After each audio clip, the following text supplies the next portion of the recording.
Bonjour mes amis, j'espère que vous allez bien, que vous passez une bonne journée. Aujourd'hui, on va parler sur l'importance de la paix. Ça va être marqué dans la Gemara que la meilleure possibilité de ramener la bracha, que ce soit à la maison, que ce soit dans une famille, que ce soit avec des amis, que ce soit dans une affaire, ça va être la paix. Quand les choses ils se font bien avec la paix, dans le shalom, dans la bracha. Mais bon, plusieurs fois on est confronté à euh, on va dire des petites histoires. Chacun il a ses idées, chacun il a ses manières de réfléchir. Comment faire pour avoir cette paix? Étant donné qu'on sait que la paix, c'est le cli de la bracha, c'est l'ustensile de la bracha, c'est elle qui va ramener toute la bracha, ce qu'on appelle un tsinor. C'est ce qui va faire descendre toute la bracha du ciel. Alors, comment est-ce qu'on peut faire pour arriver à avoir cette paix? C'est compliqué.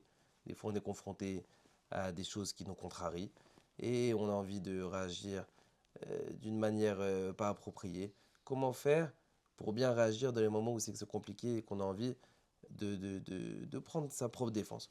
Alors, quand on fait la Hamida, quand on fait la prière tous les jours, à la fin de la prière, la dernière phrase, c'est Ose Shalom Bimromav ou Berachama Viase Shalom Alenu, Val Kol Amo Israël Vimru Amen.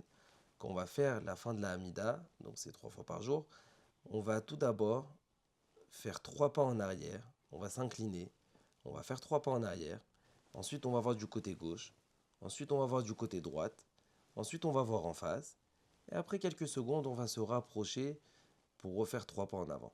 Donc dans ce Hosté Shalom qu'on fait à la fin de la Mida, il y a le secret comment avoir l'harmonie, comment est-ce qu'on doit faire pour avoir la paix. Premièrement, la Torah elle veut nous apprendre qu'on finit la Mida, on dit Hosté Shalom, on veut la paix. Comment on fait pour avoir la paix? Alors, il y a une seule manière pour avoir la paix. Il n'y en a pas 10, il y en a une.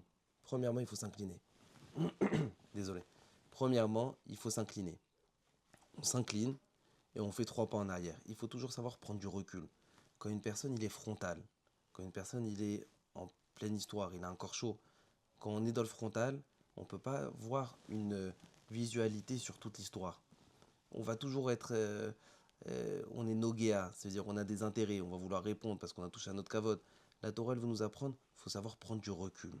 Au Shalom, tu veux avoir la paix, premièrement, incline-toi, baisse la tête. Fais 3 pas en arrière, ça va t'aider à prendre du recul. Ensuite que tu as réussi à prendre du recul, regarde à gauche. Ça veut dire quoi, regarde à gauche?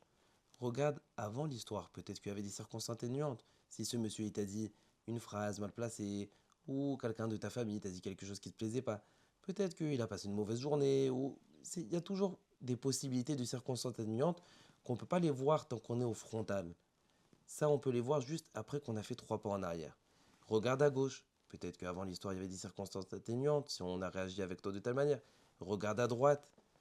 Imagine-toi si maintenant tu aurais resté en frontal, qu'est-ce qui aurait pu se passer après l'histoire. Voilà, tu aurais répondu. Et alors, on en aurait été arrivé aujourd'hui. Est-ce que ça aurait pas fait une plus grande déchirure?